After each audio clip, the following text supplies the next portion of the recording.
presentación del libro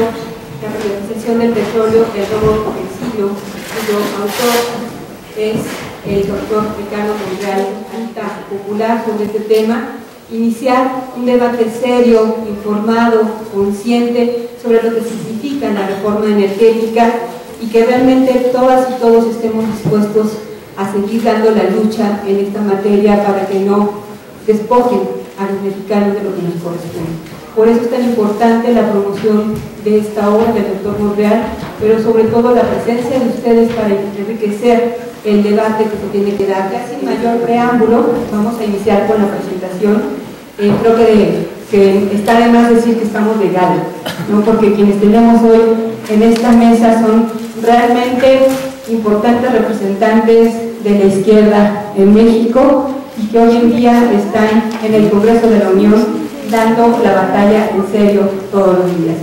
Y en primer lugar, hará la presentación y comentarios a la obra del doctor Ricardo Monreal, el diputado Gerardo Villanueva. Nos reunimos para presentar esta importante obra. Quiero agradecerle al doctor Ricardo Monreal, compañero diputado en la 62ª legislatura, que me permita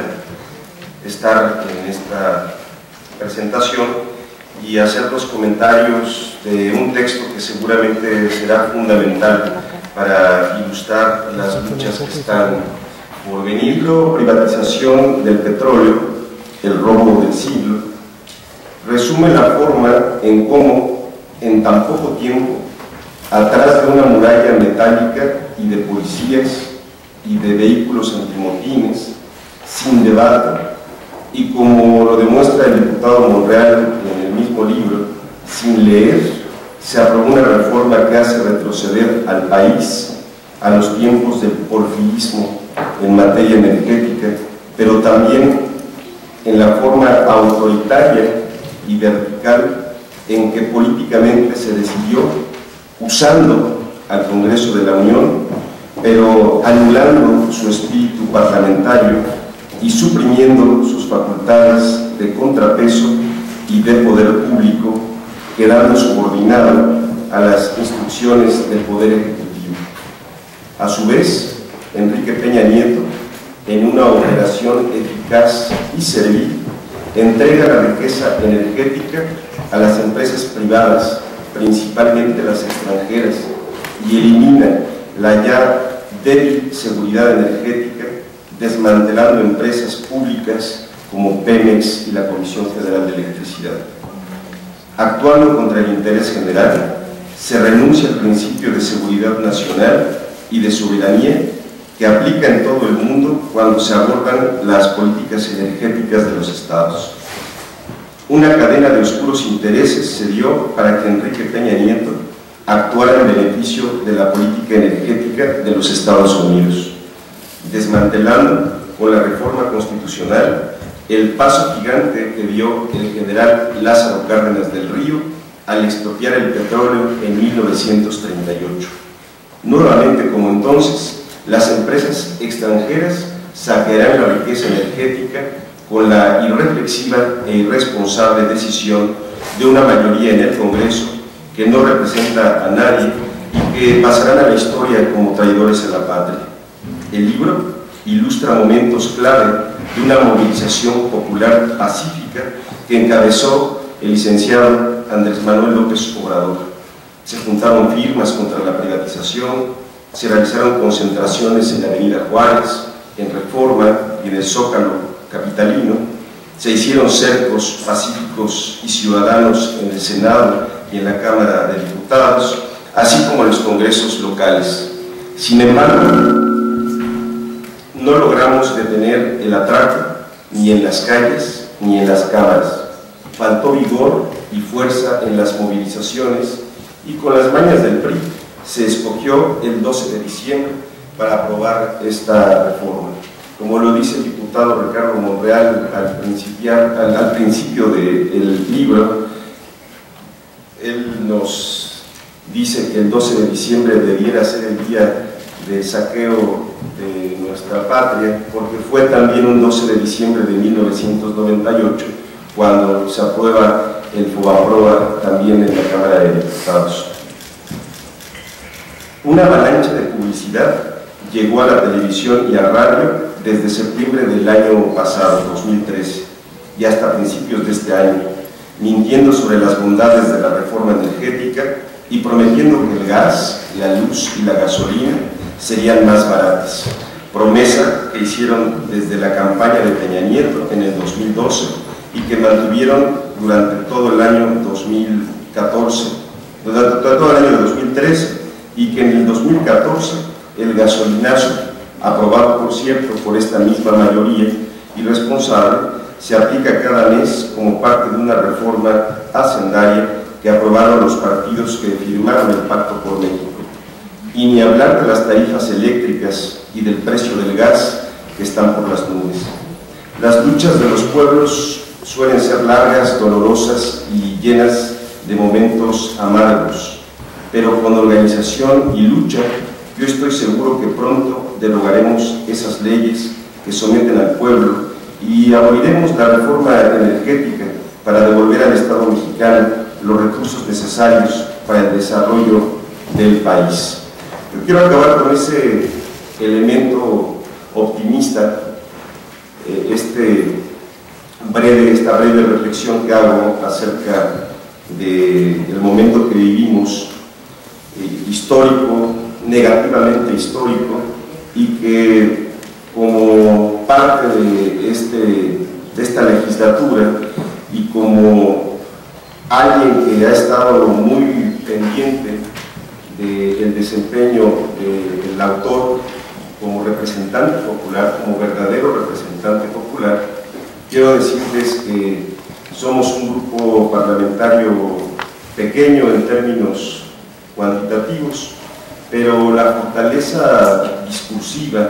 de argumentación, y como ustedes podrán dar cuenta en el contenido del propio texto, se incluyen en una versión mucho más cuidada para los efectos del libro que el día de hoy presentamos, las intervenciones que se hicieron en ese momento. Era un momento muy complicado, veníamos del desgaste de los cercos en el Senado, algunos diputados incluso decidimos tomar el recinto legislativo, no obstante la mayoría sesiona en un recinto alterno. Algunos diputados acudimos a ese recinto alterno pacíficamente a pedirle, a exigirle al presidente de la Cámara de Diputados que levantara la sesión, que no se atrevieran a dar ese paso en contra de la historia del país, de la tradición constitucionalista, y que recuperó con tanto sacrificio el petróleo y los energéticos para beneficio del Estado mexicano y de su población. Evidentemente y sin discusión, levantando la mano de manera automática, fue rechazada esa moción y tuvimos que regresar a un ayuno que en promedio 10 diputados estábamos realizando en el recinto legislativo, tomado por un grupo de diputados, pero atentos y solidarios con el debate que sobre todo el diputado Ricardo Monreal sostuvo con mucha paciencia, con mucha indignación seguramente, porque hay que de pronto vivirlo, porque es difícil de explicar. Es tan doloroso cuando está pasando lo que está pasando en el país, con temas que van a impactar en el futuro inmediato de nuestras familias, de nuestras comunidades, del desarrollo del país. Ver con qué desparpajo, con qué cinismo, con qué desfachatez los de la mayoría se reían, se mofaban de los argumentos de nuestros y de nuestras compañeras. En fin, quería agregar estos elementos que los vive uno con una pasión en ese momento, que ahora en frío es como para mí importante parte de las grandes aportaciones que ha hecho el diputado Ricardo Monreal, además de tomar las banderas de las mejores causas del pueblo de México, ha sido saber atinar las palabras precisas para hacer más claro lo que a veces por confusión o por desinformación o incluso por excesos de gasto publicitario, sí se han dado cuenta cómo está el país, ¿no? Nunca hay dinero para las cosas importantes, pero la Cámara de Diputados puede gastar en una tarde 30 millones de pesos en spots publicitarios engañosos y con información totalmente falsa. Entonces, sí es muy importante vacunarnos en contra de esta avalancha de información dolosamente hecha para desinformar y ser voceros de una verdad que se plasma de manera, por decirlo menos, ejemplar, con las palabras más atinadas que nos ayudan a aclarar y argumentar la defensa de los energéticos en México en las luchas que están. Ya regresó, ya está, muy bien. Bueno, entonces podemos continuar. Por favor, senador Encinas. Bien, pues muchas gracias, Marta. Muy buenas tardes tengan todas y todos ustedes. Ya lo señalaba Gerardo, el 12 de diciembre, el día guadalupano, que a veces utiliza como una gran perversión política. Fue justamente cuando se aprobó ahora la reforma constitucional. En estos momentos, pues acaba de entrar antier la propuesta de leyes reglamentarias de toda esta reforma constitucional. 28 reformas, 8 o 9 leyes y un sinnúmero de nombramientos que va a implicar pues un proceso de debate y de confrontación política muy importante. Y dentro de las virtudes del libro que nos presenta hoy Ricardo, está en que no solo hace un recuento del proceso parlamentario que se siguió para sacar adelante esta reforma, sino que hace una reflexión desde con un contenido histórico y conceptual muy interesante. Desde la época de la colonia, en donde la figura de la concesión o de la licencia se otorgaba por el virrey o por el rey de España a través de las ordenanzas reales, que eran las concesiones de aquella época para la explotación minera, y cómo fue evolucionando desde la independencia, en la reforma, en el porfiriato y este litigio que se presentó por parte del gobierno del general Lázaro Cárdenas, en torno a un concepto fundamental que está en el corazón de esta reforma, el de la propiedad originaria de la nación sobre los bienes del subsuelo. Porque la reforma que hemos conocido en materia de energía es una reforma mucho más dañina y profunda de lo que nosotros hemos imaginado. Porque por un lado rompe el pacto social que había emergido de la Revolución y del Constituyente de 1917 y rompe con el principio fundamental establecido en ese pacto social de la propiedad originaria de la nación sobre sus recursos naturales y particularmente los recursos del subsuelo. En los recursos del subsuelo no solamente está el petróleo, el gas shale, al que hace una amplia reflexión en su libro de Ricardo, pero también están los recursos minerales y muchos otros más. Y esto tiene que ver con cómo se ha venido modificando en la Constitución mexicana. Ricardo suma ya 647 reformas a nuestra Constitución de 1917 a la fecha, donde en realidad con la reforma energética se cierra un ciclo de reformas que rompen con este pacto social en todos los ámbitos. Y hay una frase que plantea Ricardo que yo comparto plenamente. Lo que hoy está en juego es el rediseño del poder público y es el rediseño del poder económico. Porque todas estas reformas van a llevar a una nueva forma de ejercicio autoritario del poder político y va a conducir a la conformación de una nueva oligarquía en nuestro país. Y lo hemos visto desde antes de que entrara el gobierno de Peña Nieto. La última reforma que hizo Calderón, avalada por Peña Nieto, fue la reforma laboral, en donde se rompe con las garantías sociales establecidas en la Constitución en favor de los trabajadores y se rompe con la relación entre el capital y el trabajo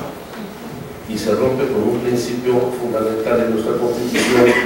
de reconocer al derecho laboral como un derecho tutelado por el Estado para regular una relación entre desiguales entre los patrones y los trabajadores. Ayer celebramos el día 1 de mayo, que era justamente aquella muerte de los mártires de Chicago, cuya lucha fundamental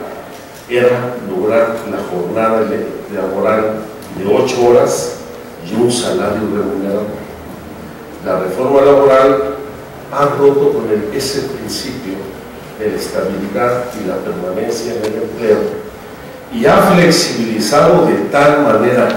la relación laboral, donde ya no vamos a tener, ya no digamos jornadas laborales de 8 horas, sino va a haber jornadas por hora, por día, por semana o por mes, con una fragmentación muy profunda del salario de los trabajadores. Yo quiero ver que entran a los trabajadores mexicanos en una jornada fragmentada, van a recibir en jornadas de trabajo de 2 o 3 horas diarias salarios de 300 pesos en el mejor de los casos al día, absolutamente insuficientes para ir generando las condiciones de horas de trabajo que se requieren para poder tener el derecho a la jubilación, porque ahora un joven que ingrese a laborar hoy a los 18 años de edad va a poder jubilarse a los 75 o 77 años. Cuando la esperanza de vida en este país es de 73. Y quiero poner énfasis en esto de lo de la relación laboral, porque todas las reformas constitucionales que se han llevado a cabo desde el cierre del gobierno de Calderón hasta esta última de la reforma energética,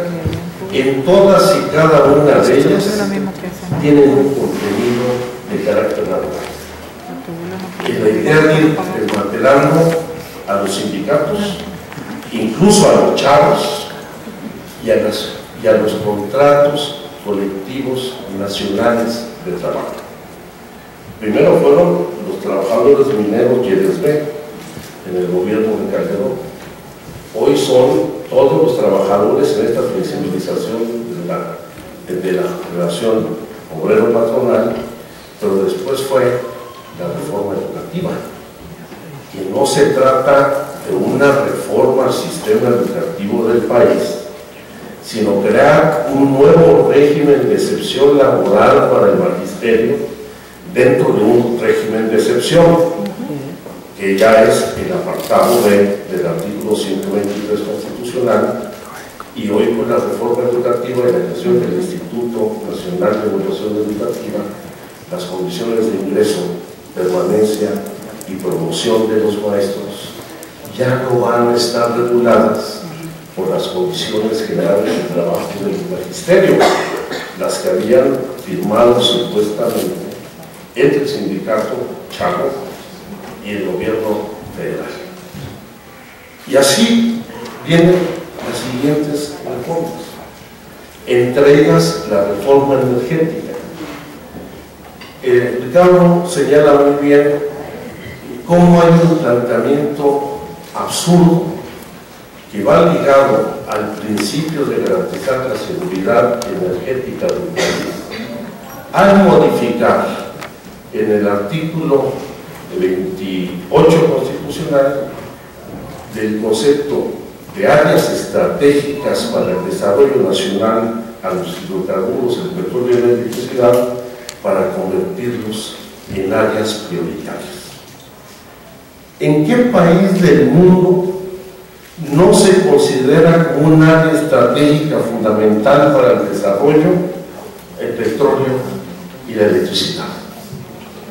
En ninguno. Es un análisis comparativo de otros países y cómo funcionan otras empresas, y aquí se le quita el carácter estratégico y se le define como prioritaria para evitar lo que establece el artículo 25 constitucional, en donde las áreas estratégicas que concibe la Constitución están reservadas al Estado mexicano, y quitan al petróleo y a la electricidad y dejan como área estratégica al correo y al telégrafo. ¿Quién de ustedes ha mandado un telegrama en los últimos 15 años? ¿Quién ha ido a comprar un timbre, enviar una carta por correo? Todavía funciona, pero la desproporción de mantener como área estratégica el correo y el telégrafo y quitársela al petróleo y la electricidad da cuenta no solamente de lo perverso de este asunto, sino cómo con ello se le quita la exclusividad al Estado, que para prestar esos servicios debe constituir organismos públicos, y ahora con esta reforma constitucional se le quita el carácter de organismo público apenas de la CFE para convertirlas en empresas estratégicas del Estado. ¿Qué significa esto? En primer lugar, y lo dice muy bien en el libro, tratándose de organismos públicos, el Estado está impedido de vender o de transferir los activos de estos organismos. Ahora, en caso de que son empresas estratégicas del Estado, no solamente pueden establecerse asociaciones o contratos o concesiones a particulares, sino pueden venderse los activos de Pemex y de la Comisión Federal de Electricidad. Llevándolo al caso extremo, podrían vender lo mismo la refinería de Salamanca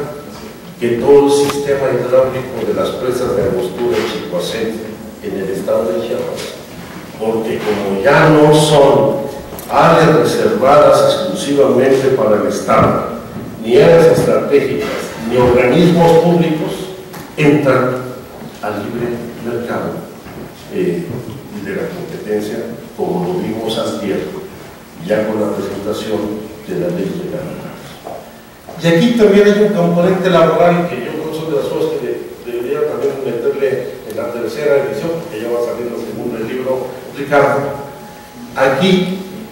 va a desaparecer el sindicato petrolero y va a desaparecer el subterráneo, porque la reforma constitucional señala que las empresas productivas del Estado, o sea, Pemex y CFE, volverán a establecer sus nuevas condiciones de contratación, de salarios y de trabajo, con lo cual va a desaparecer el contrato colectivo nacional que tiene el sindicato petrolero, que tiene el sindicato de trabajadores único de la energía eléctrica del subterráneo, y el siguiente paso ahora viene ligado a la ley de comunicaciones, que el siguiente sindicato con contrato nacional a desmantelar va a ser el Sindicato Nacional de Telefonistas. Entonces, fíjense cómo si hay un replanteamiento en todos los ámbitos, en donde el diseño de un nuevo ejercicio del poder público está minando las conquistas y los derechos sociales consagrados en nuestra Constitución. Y por el otro lado, en esta concentración del poder público ha habido un conjunto de reformas que pretenden centralizar, realizar al modelo centralista de un presidencialismo autoritario. Y no solamente la oligarquía mexicana, sino la presencia de las empresas transnacionales en todos los ámbitos de la vida nacional. Porque ahora las transnacionales petroleras no van a poner al presidente de México, van a poner hasta el presidente municipal del municipio más pobre que pudiéramos tener en el país. Pero si hay yacimientos de lutitas para exportación de ganche, o hay vocación minera en ese municipio, van a intervenir en imposición de autoridades para facilitar el ejercicio de estas reformas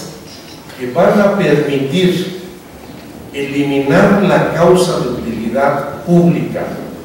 para la expropiación de los bienes de los ejidos y comunidades, hablando de que ya no será la causa de interés público, sino la causa de interés social la que puede determinar la expropiación. Y la causa de interés social va a decir que va a ser la generación de energía, la creación de empleos, o bajar,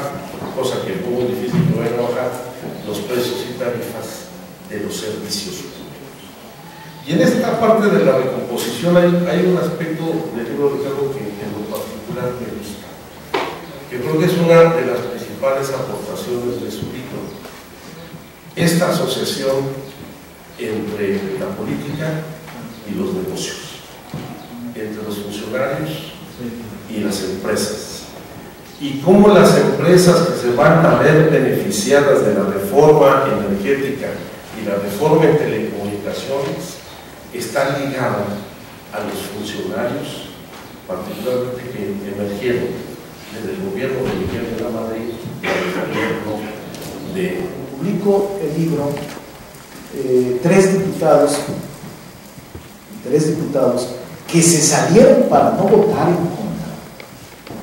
o para simplemente no votar, cuando ven su nombre y que aparecen como ausentes, fueron y me dijeron: oye, Ricardo,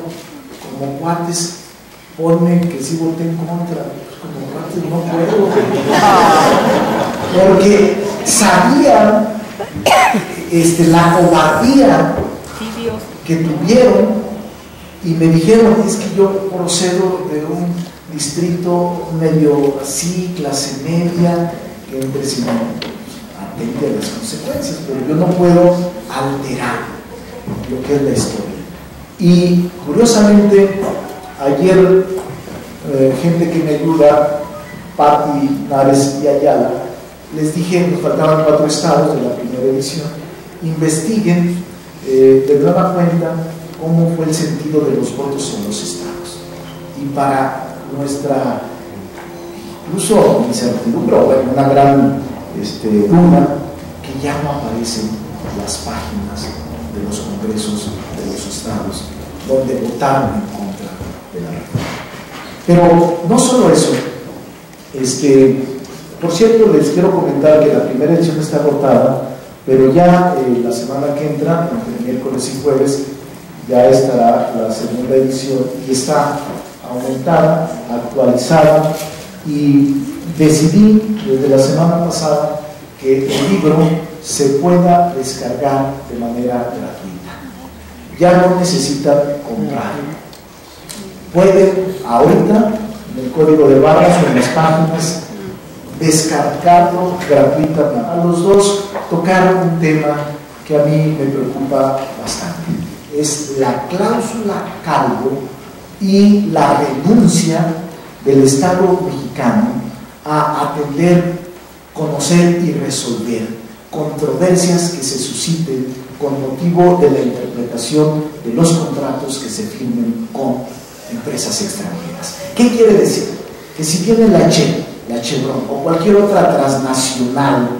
y el gobierno le reclama por qué no les pagas a los trabajadores o en un laudo arbitral, no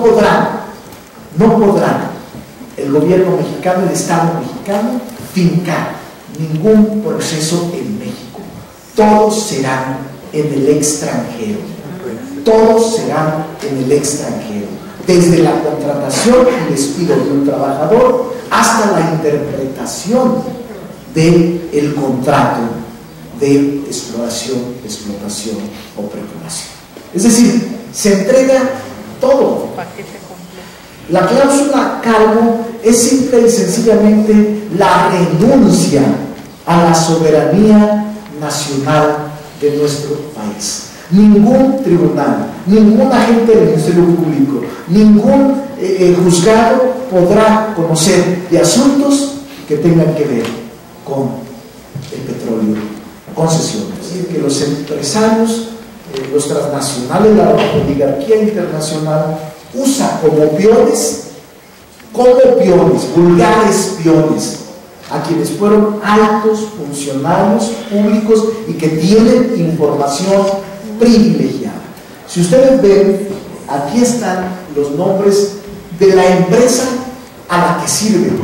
porque siendo un trabajo de investigación seria, no me podía arriesgar a que estos pillos vayan a intentar demandar, porque es verdaderamente antinacionalismo la actitud de servir a extranjeros para quedarse con la renta petrolera. Está en la página 175, si no recuerdo, en la página 101, en la 101 está esta parte, pero a ver si le están dando vuelta. Pero desde el traidor Fox, que anda en los negocios lo mismo en la marihuana que en el petróleo, vean ustedes, si le van dando vuelta, le van subiendo todos los personajes que fueron secretarios de Hacienda, secretarios de Patrimonio, presidentes de la República. Todos ellos que tienen información confidencial ahora son mandaderos de las grandes transnacionales que están en el pillaje y están en la actitud de apoderarse de nuestros recursos.